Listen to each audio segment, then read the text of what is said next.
You're listening to Power Talk, Berkeley Electric Cooperative's official broadcast about the cooperative, our communities, and ways to use energy wisely. And now, let's join our hosts for today's episode. Hello, everybody, and welcome to another edition of Power Talk. I'm Micah Ponce, one of today's co-hosts. Thank you for joining us. And as always, we are also joined by Miss Libby Roig, the Director of Marketing and Communications for Berkeley Electric Cooperative. It's a whole mouthful of things to say, but it is. Hey, Libby. Hey, Micah. It's another great Saturday morning. Always a fun time to get together and talk about things going on at the co-op. But today we have an important guest from the community, Miss Dorothea Bernique, the Executive Director of Increasing Hope. So we're so excited to be able to share the show with you today and find out all about what your organization does every day. And I understand you have a special event coming up. Yes, we do. We do. Well, Libby, thank you so much for having me today. I really appreciate the opportunity to share more about Increasing Hope.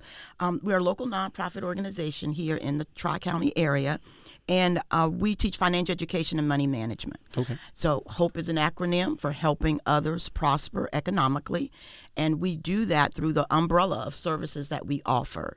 They range from basic budgeting and money management, credit rebuilding, housing counseling, foreclosure prevention. Wow. We are currently doing taxes for free in the community for the tax season. We have done some community development work, as well as we run the SBA Women's Business Center here in the Tri-County area. Wow.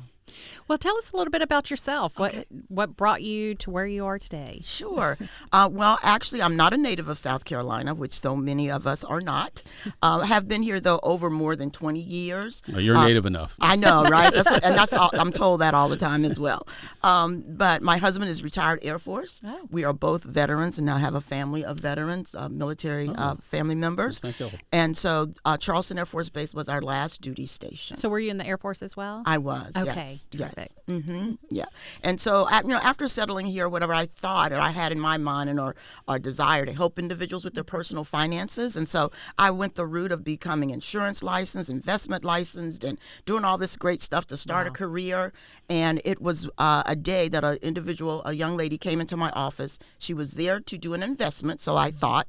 And a little into our conversation, she leaned in and across my desk and she whispered, "Miss Dorothea, what's investing?" It was at that time I realized it's like, I do want to help people, but this is not the way. There is such a greater need, a more in-depth need of the basic financial education, basic financial literacy to help us make everyday choices and everyday decisions. And so it was at that point that I walked away from my career and I started this nonprofit organization. Oh, wow. So yes. Oh, that gives me chills. Yeah, I mean, obviously that is an incredibly important skill to have. And I mean, the earlier that you learn that, the better off you are. I know that they used to have the old home ec courses in school, and they don't really have a whole lot of those anymore, but they would teach you how to, even cook and sew.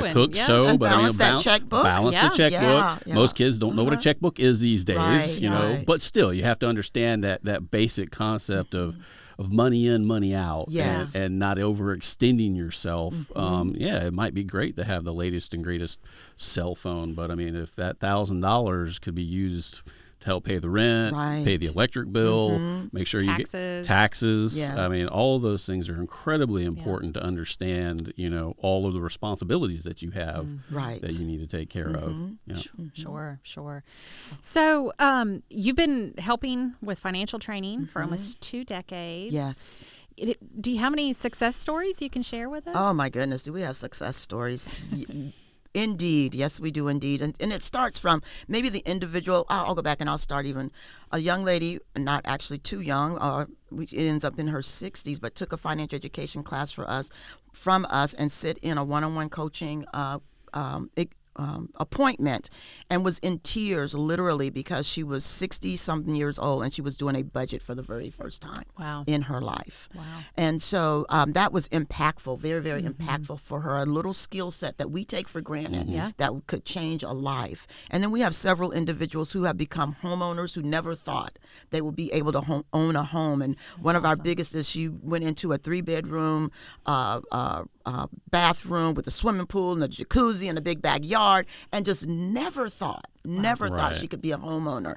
And then we have stories of individuals. A young lady, actually, she came in to get her taxes done. She had a tax bill of close to $200,000. This lady was literally dying from cancer and did not want to leave that to her family and to her children. Well, we got on the phone. We had conversations and made calls and filled out forms and talked to tax representatives, and we end up getting her not only out of that tax bill due to the work that we did, but she actually got a refund. And so she walked away with, having a $200,000 tax bill done away with through some of the work that we have done. Yeah. Just recently, we had a lady that came in and worked with us. We referred her out to people that we work with that do student loans. And I got an email back from her and the individual that assists us with that, saying that she had over $100,000 in student loan debt forgiven. And so that's the type of impact that we're helping to make and having in the community. And we absolutely love what we do. And that's how we get our name, from increasing hope. Yeah. Helping others prosper economically. What does that feel like as the founder of this organization, to just see people's lives changed and their children's lives changed? It's a very humbling experience. I say it's definitely not about me. It's a vision that I have been given the responsibility of managing or stewarding. It belongs to the man up above that gives me the strength and the ability to and the passion to do this work. And so I just get to go along on the journey and on the ride and see the lives changed and see the community impacted. And so, it's great. It's a great feeling. And again, very, very, very humbling. And I get to wake up and walk out my passion and my calling every day. So, Yeah, I bet you're just bursting out the door every day. Just so excited to see. Well, I mean, I think that was an important point that you made, too, is that, this isn't just helping one person. This is generational. Yes. I mean, if you're talking about those levels of debt, that is something that can persist for more than just, the Student person. Loans don't go away. Right. They don't go away. And that type of thing, they can be if your finances aren't in order when you pass. My father-in-law about a year or so ago passed not that long from a heart attack. And I mean, just for somebody going through that, even from the outside perspective, just all of the things that have to be taken care of. Right. And I mean, as simple as, were his bank accounts being able to, were they joint bank accounts, so you don't have to go through probate. Yes. All of those things. The beneficiaries. Even down to his truck, they didn't share the title. And so that had to go through probate. And all of those things can impact a family. Oh, yeah. And especially at a vulnerable time. Right. So, I mean, this is the type of work that is, you don't think about a lot in a lot of cases, but I mean, it is so impactful and so important for folks to be able to make sure that, those I's are dotted and those T's are crossed. But, and if you don't even know to think about it, it can really catch you by surprise. It sure can. So, it sure can. Yeah. I love the work that you do with women too, and to me that's so significant. In my former job, I did a lot of traveling for work and was traveling internationally, and they were doing a lot of outreach to women, and their reason was women, when given a resource, will turn around and invest it in their families and their children and not keep it for themselves. And so I love the ripple effect that particularly focusing on women has in our community, and it just keeps growing. Yes. And, we women, we are more concerned about legacy. We're more concerned about things being in order. We're concerned about, making an impact on our family members. And so it is a focus that we have. And some people say, well, why do you only serve women? It's not that we only serve women.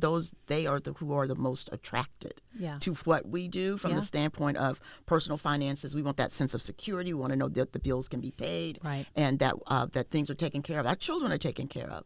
And so that seems to be the demographic that we draw the most. However, we do serve men and women in all of our good services. News for me, because sometimes my finances, they're not exactly the best. So you might be getting a call.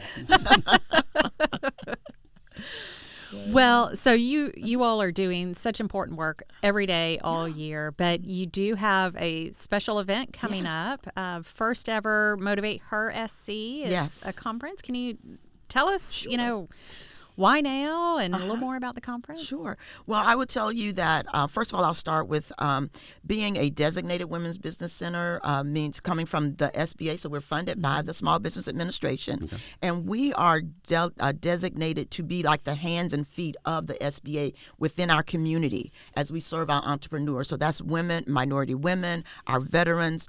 And so we do that by way of providing training to help them become successful small business owners. Mm-hmm. And we work with individuals that we classify as dreamers. They have a thought process, an idea, and help them ideate that idea. We help those that are existing businesses and those that are emerging businesses and those that are growing. And so no matter where they are in the stage, what stage they are in their businesses, we do things like help them with their business plans, help them with marketing, assist them with funding, finding and getting funding even. And so we walk them through that entire process of being an entrepreneur. And so our conference, which we're so excited about, inaugural conference called Motivate Her, because it's to empower and encourage women entrepreneurs, is going to be held on March the 25th. And we're so excited about it, just to get all the women in the community together. I mean, just within the last year, we have served over 400 women. Wow. And in just the 3 years of our program, probably over 1,000. They are so hungry and eager and need this valuable resource. Yeah. And so, again, we're humbled to be able to be that resource for women entrepreneurs in the community. So, yeah. Oh, my goodness. And I think the timing of that is probably going to be advantageous because, I mean, a lot of businesses and entrepreneurs, small businesses, obviously, we know that we've all been through COVID. Yes. And so it's been a struggle for a lot of businesses to either A, get started, or B, keep the doors open. So having access to those resources and finding out, what can I do to keep my dream alive? Right. I think that's extremely important. My wife, her sister, and her mother all actually own a store. Yeah. And yeah, we've been, there's been days, and it's like, is this the day that we're gonna, put that sign to close? Yeah. And so having those resources available, or at least having a one-stop shop, somebody who can help you navigate those types of things. And like I said, once again, if you don't know what's out there, you can't take advantage of it. And I think it's really important to be able to make sure that that information gets to the right hands. Yeah. Well, and thanks to Increasing Hope, these business owners don't have to go it alone. There is help out there, and they don't have to go it alone. And as you mentioned, Micah, they don't necessarily have to have a lot of money. And that's again, the good thing about the resource that we are, because we do this all either for free or very little fees. And so where you come in, and we have, of course we have professionals in the community that can help our entrepreneurs do this, but they don't have $1,500 for a business plan, or they don't have $1,200 for a marketing plan. And so a lot of the services and the trainings and the information that we provide is absolutely free, or again, very, very minimal fees. And so once again, if a business owner is already currently struggling and they do need help, we can be that resource to them until they grow their business or get through that hardship, to help them still have the resources, the information, the training, the encouragement, the empowerment. I always say this: entrepreneurship is not for cowards. Yeah, no. It is not for the weak, right? No. And so sometimes they just need the encouragement. They just need to be around a community of like-minded individuals who are saying, I'm going to do this. I am going to succeed. And so we provide that as well. That's terrific. Yeah. Well, you guys have an exciting conference schedule lined up with two just wonderful keynote speakers that I'm sure have an inspiring message. Let's tell us a little bit more. We've got Carolyn Hunter. Yes. And I think the community should be very familiar with Miss Hunter. She is the young lady that owned so many of the McDonald's, and that is a philanthropist within our community. And she is going to be there to share some of her journey and to share what it was like and how she started. I mean, if you know a little bit about her story, she started out flipping burgers in those McDonald's, only to end up owning several. And so, again, I think we could definitely glean a lot from her as an entrepreneur.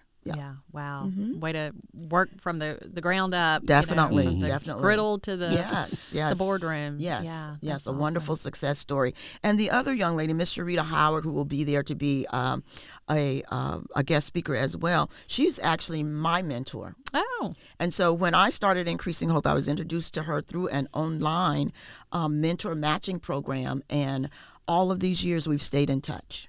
And so that is an example of how important it is to have mentors, to have coaches, and to have individuals come along beside you to support you and encourage you. And so I am excited to be able to have her here. She'll be coming in from Atlanta to be with us on that day. Wow. So what does the rest of the conference schedule look like? What do people can look forward to? The conference schedule, we have a full day. We're starting at 9 a.m. in the morning, and we're going to 3 or 4 in the afternoon. Oh, my goodness. We are going to have both Miss Carolyn Hunter will be our keynote for the a.m. Then we're going to have some breakout sessions that will start at around 11 about conquering our limited beliefs, again, our mindset and attitude about entrepreneurship. Yeah. We're going to do some branding. We're going to have a branding session for those that are interested in making sure that they're branding themselves as a business owners. We're also going to talk about business certifications. Those certifications are important for individuals who are looking maybe for additional funding or to do work with the state or the federal government. So we'll have a session on that as well. Then we're going to have lunch, come in with lunch. Ms. Sharita Howard would then be our speaker. And then we're going to do more breakout sessions. So we have, just an amazing day planned for us, lender ready. So we will have a course and a class talking about what is it that you need to do? What is the paperwork that you need to have in place to go sit in front of a potential lender if you might need a loan or funding. We're even going to have something for our veterans.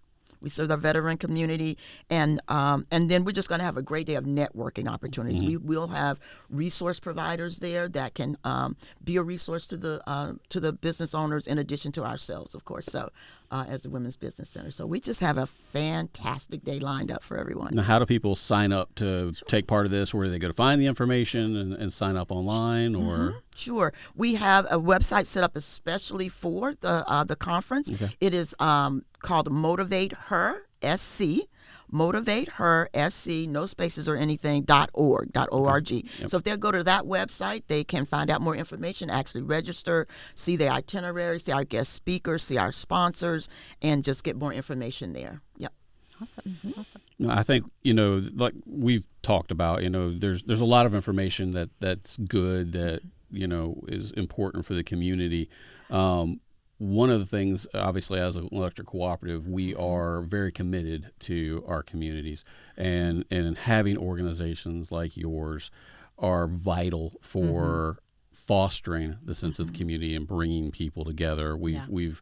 I also, and in addition to doing my radio gig, I also write for our magazine that we produce monthly. And there was a gentleman who works out of the Allendale area who was a mechanic, and he saw the need, like you've seen a need, where there were people who didn't have access to transportation. Yeah. And so, even getting somewhere to take advantage of some of these types of opportunities was very difficult for them.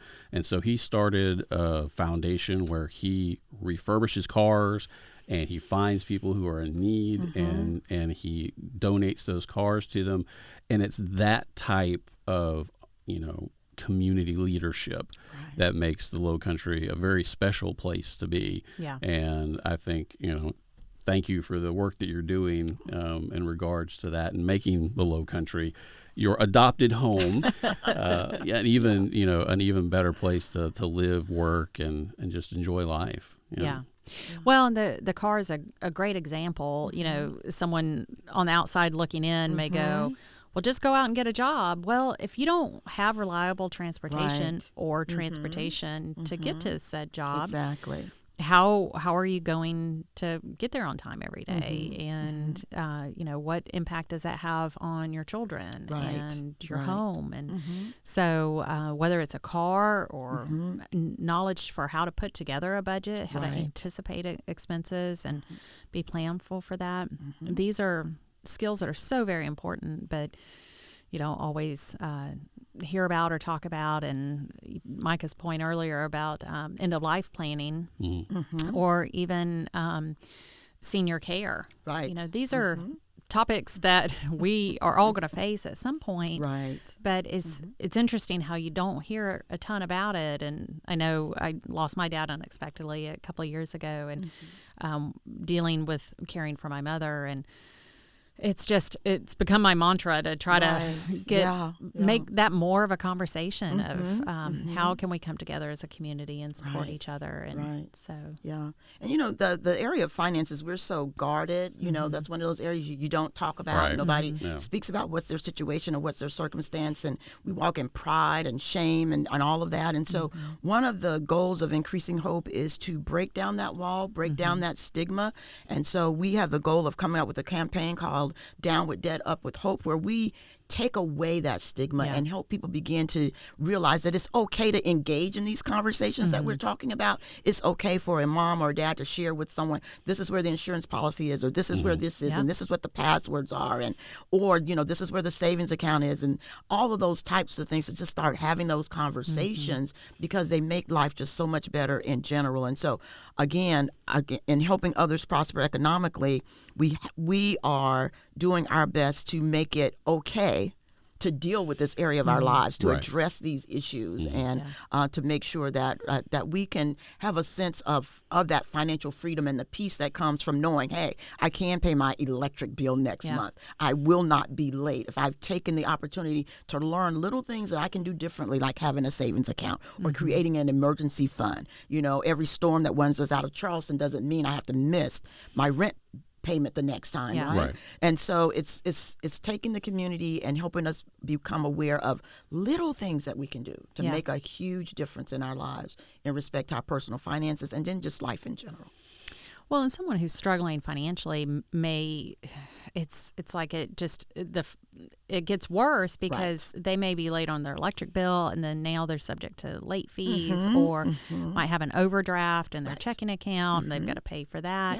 It seems like it compounds so quickly that with the right skills and decision making in place, they could avoid all that and struggle even less. Right. And I think it's important to, you know, we're talking, obviously adults for the most part that, are getting access to this information, but it was kind of eye-opening for my daughter as well, because she sat in on some of the end-of-life planning that we were doing for my father-in-law, and she was just amazed at all the things that you had to think about. Right. And so, like you were saying, share it with the people in your lives.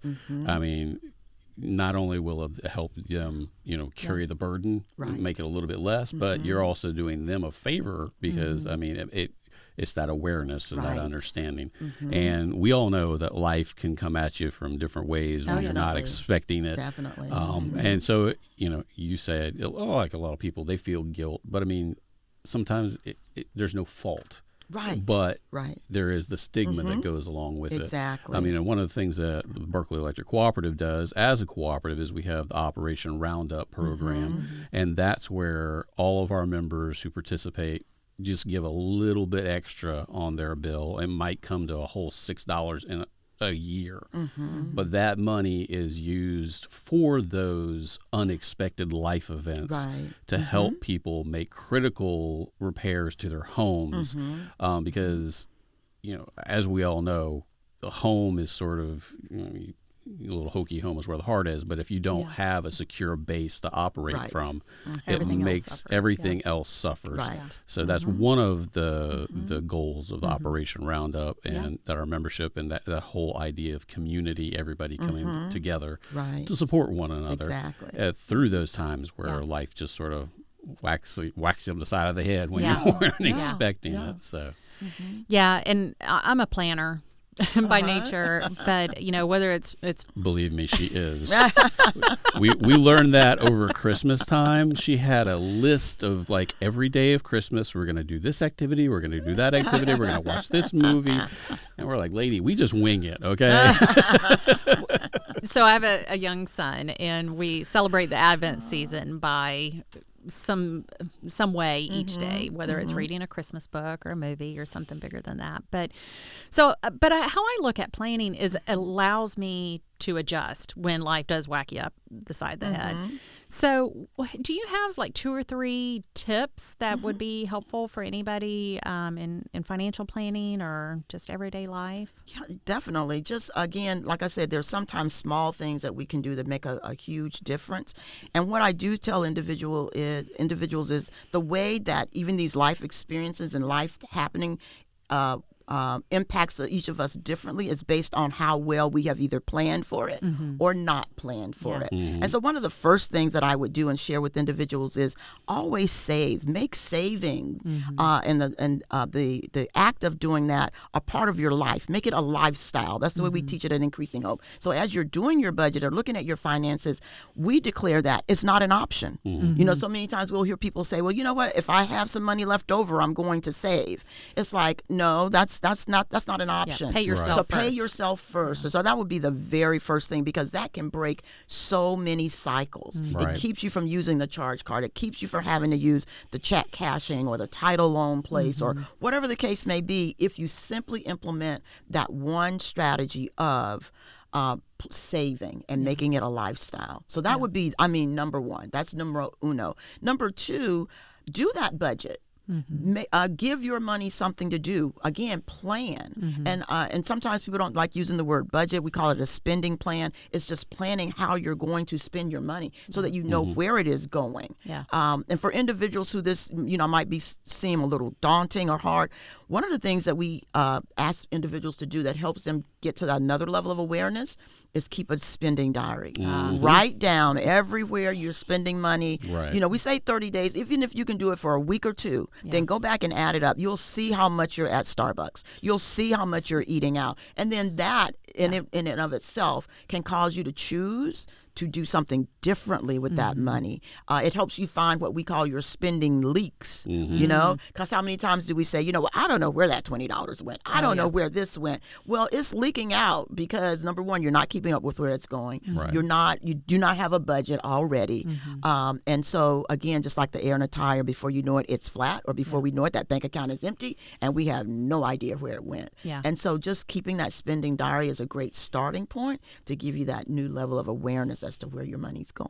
I'm a visual learner, so when I started taking my receipts and plugging them in, Yeah. there's all kinds of very basic software that's Yeah. out there, budgeting software that's free. Yep. But as soon as I saw the pie chart and it sort of like breaks it down, I yeah. spent this much Yeah. giant green wedge on fast food.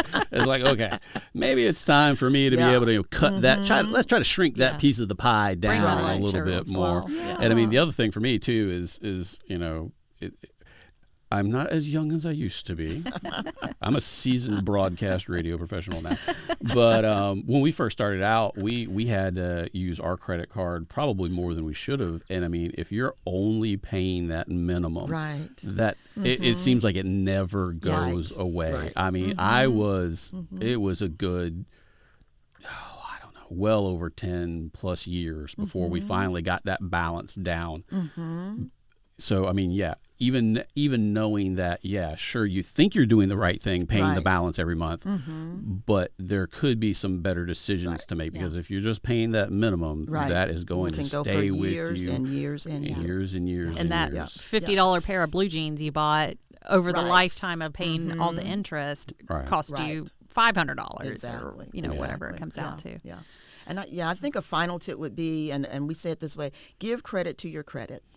And so then definitely be mindful of that. If you've made mistakes, go back, let's look at it, let's begin to rebuild, because that is what causes us sometimes to get credit cards that might have a 28% interest rate, Sure. or it's going to be based on that individual credit score. And so we can begin to rectify our issues by making sure we take the time to go back, maybe look at the mistakes we've made, and begin to rectify or rebuild in that particular area as well. So that's very important also. Well, thank you for coming on today and sharing this information. Like I think we've said, I think it's very incredibly important information for everybody who wants to take advantage of Motivate Her and the business conference. Make sure you go online. Yes. What was the web address again? It is motivatehersc.org. All righty. Well, thank y'all for coming and listening for another edition of Power Talk, and we'll see you next time.